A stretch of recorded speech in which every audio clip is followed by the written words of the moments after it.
If you've ever watched your kid sit down to do homework and then somehow watch them totally lost in distraction a few minutes later, this episode is for you. Today, we're going to pull back the curtain on one of Alpha's most powerful focus strategies. It's called the Pomodoro method. It's the secret sauce behind how our students get so much deep work done in very short bursts. And the best part is it's something that you as a parent can help implement with your child at home. You can even use it too. So to help us break it all down, I've invited Aheli. She's one of our Alpha students. She's a freshman this year, and she's going to talk about how she uses the Pomodoro method in her own school routine. I'm so excited for Aheli to explain how this Pomodoro method works every day in our Alpha school environment and how you can use it at home. Aheli, thanks for being a part of this. Of course.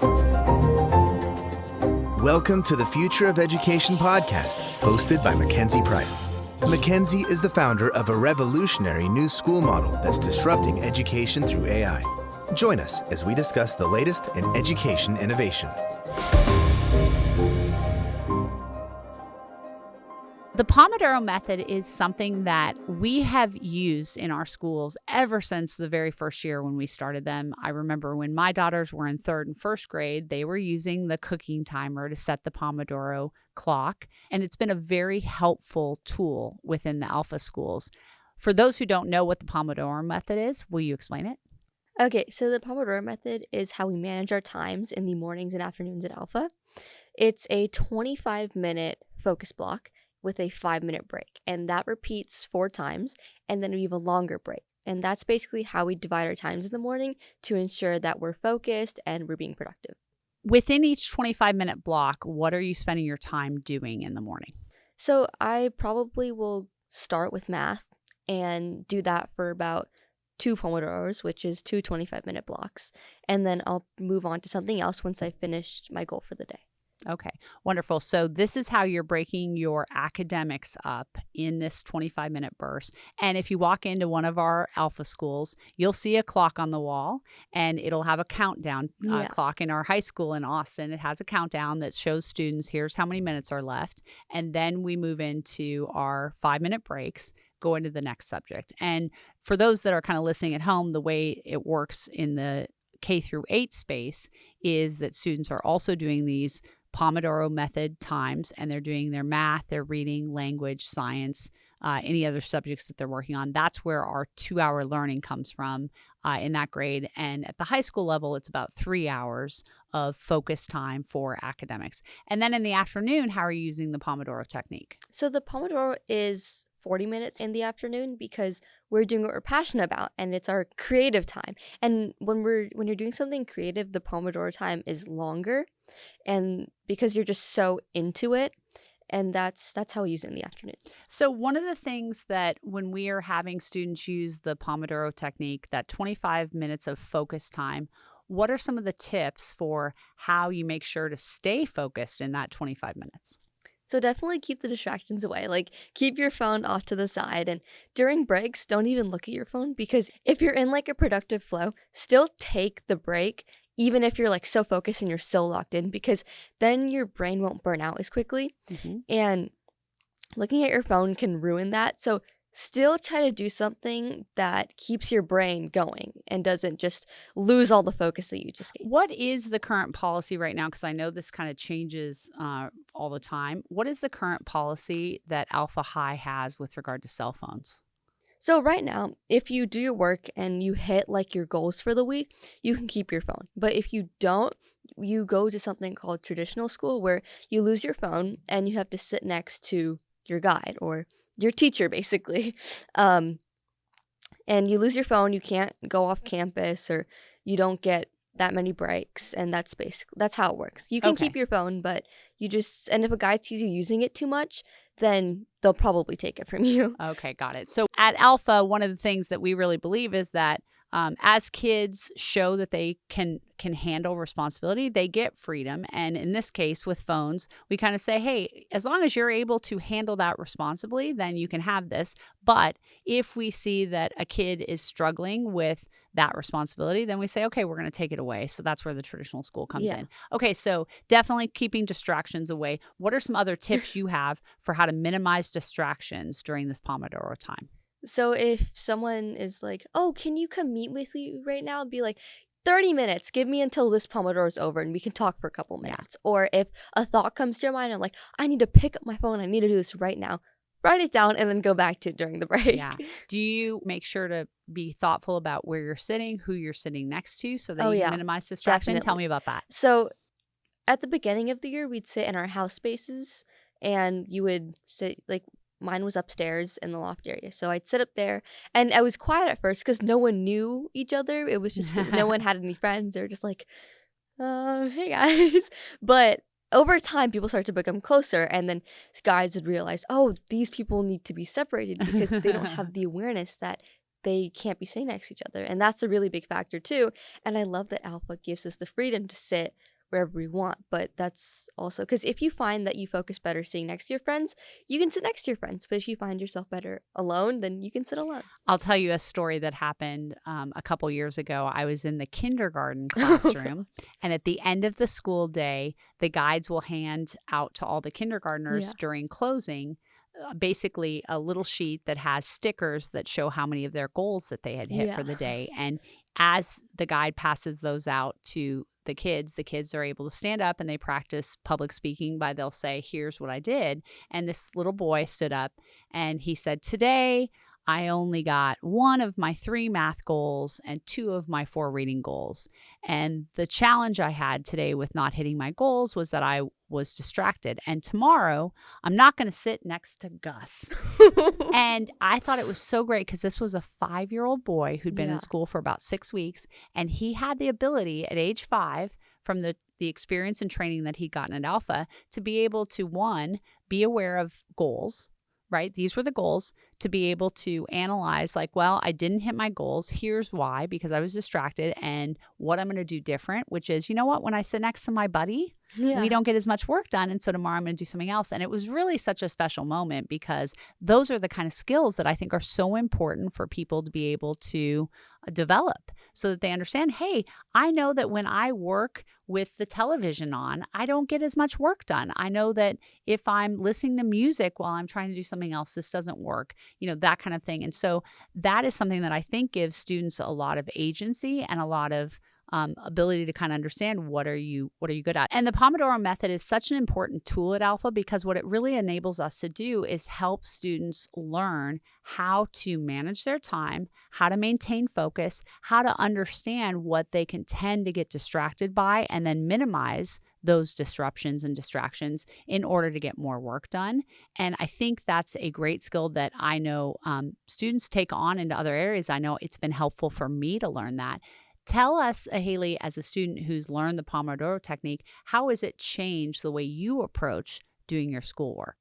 So it's really changed the way that I approach my schoolwork because I used to just sit down with all of my work in front of me and be like, where do I start? How do I start? When do I start? All of these questions. And eventually I would start and I'd find I'd be in the zone and I'd keep going. And then I wouldn't know when to stop. And that was the problem because burnout is real, guys. You have to pay attention to that. Wow. And in the Pomodoro method that we're using in Alpha now, I know when to stop and when to start again. And that's really good because people might think, oh, but you're ruining the flow that you have. No, you're making the flow last longer. And that's what I really recognize about the Pomodoro method is I'm able to stay focused and then folks start focusing again, which is a really important skill to have. That's a great skill to have. Is the Pomodoro technique flexible? Can you change the structure or the timing of it? Oh, you definitely can. If you are doing a minor task, you can do 10 minutes and then a 5-minute break. And then if you find it hard to focus immediately, you can do 10 minutes of focus time and then slowly start to increase it and build up that momentum. Yeah, that's actually what we do with our younger students at Alpha is they're not doing a full 25-minute Pomodoro time when they first start. You know, sometimes it's let's do 8 minutes worth of focus time and then have a break. And it's a way to build that skill up to be able to maintain that focus. And then, as you mentioned, sometimes in the afternoon when you're working on your Alpha X project where you have maybe more natural intensity and desire to do that, you can have a longer period. Yeah. Okay, that's very cool. Do you think the Pomodoro technique works for everybody? Everyone's different, and that's why there's Alpha, because traditional school might not have worked for other people and they found alpha and it works for them. But I feel like if the Pomodoro method doesn't work for someone, they can kind of tweak it to make it work for them. It's very flexible, and that's what I really like about it. Because let's say you're having a really rough day and you're just like, I don't want to sit down for 2 hours and study. So then you can sit down for only an hour, 30 minutes, and the Pomodoro method works for that too. It doesn't have to be for long amounts of time. So when you talked about how you'll take a break between each Pomodoro section, what do you do during those breaks in order to refresh? At the beginning of the school year, I would just sit on my phone and be like, this is great. I get like 5 extra minutes of scrolling. And then I came to realize I should probably not do that because I read something about how it's not a good idea to be on your phone and then ruin that flow that you have. So I stopped doing that and I decided, okay, maybe I can just look at what goal I'm going to set for my AlphaX project today, or what am I going to do to help myself stay focused. Maybe I'll read like a page of a book or something, or I could just sit here or I can go talk to my friends. So you really have realized that being on your phone during those breaks is not actually helping you get back in or refresh, or it's not giving you anything. That's a really great realization to have, that you came on your own too. Very cool. What advice would you give to parents or kids who are wanting to implement this method at home, maybe with doing their homework in the evening? So we're on break right now, obviously, and I loved it so much I did it at home. And I feel like if you're going to try to do this at home, do it in the strictest way possible. Okay. Because then it's not going to work. Like I did it with my phone next to me. It was not a good idea. But if you really want to try this and you really want it to work, sit by yourself, no distractions, silent. If you just really need to be next to your phone, maybe have if your mom's in the kitchen, put your phone in the kitchen, and if you really need the phone, then you can go get it. But just try to keep anything that could possibly be distracting away from you. That's really smart. Now, I just want to shed some light on the reason that this works so well. We're really rewiring our brains to be able to spend a short, concentrated period in focus, and then we're able to take that break to kind of give us that dopamine hit that helps us kind of go, okay, I got this break, and then I can go back into it. And so this is also what we've found is it's very powerful for really almost everyone benefits from it, but kids who have ADHD, kids who struggle with focus issues or procrastination issues. I know for me, I used to be a huge procrastinator, and this has been something that's been really helpful for me to implement in my adult life. And so, by the way, don't just put this on your kids to do, but say, hey, let's work on this together. We can do that. The other thing that I think is really interesting about the Pomodoro technique is you don't just have to implement it when you're talking about like academics or doing homework. You can even do things like, hey, I'm going to spend 20 minutes cleaning my room. Yeah. And then I'm going to take a short break, and then I'm going to go back to cleaning my room or something else. What's something that you've done the Pomodoro technique with that maybe people would be surprised about? Reading. Okay, Tell me about that. I'm not a big reader, but when it comes to for a TED Talk that I did, I had to read a book because I needed information from it. Yeah. And even though I was really passionate about it, I couldn't sit there, open a book and read it for a long amount of time. And I found the Pomodoro method really helpful for that. Yeah, it's very helpful for doing that. I will tell you another place where I use the Pomodoro method, exercise. Is I'm like, let me just do like a short burst. Then I'll take a break and I'll go back and do some more. I've even found that, when I can say, hey, I'm going to do 15 minutes of some exercises in my house, like some squats and a couple push-ups and things like that. I'm going to take a break. I'll go back and do more of it. And so then by the end of the day, I've actually been able to put together 45 minutes of working out. I just did it in 15-minute bursts. Yeah. Well, Aheli, thank you so much for coming and explaining the Pomodoro technique. A lot of people always ask about it and ask about how we implement that with our 2-hour learning model. And you are a great expert in it. Thank you so much. So for those of you who are kind of interested about this, try it at home and do me a favor and send me a DM. Let me know how the Pomodoro technique worked for you or how it worked for your kid. Thanks for listening to MacKenzie Price and the Future of Education podcast.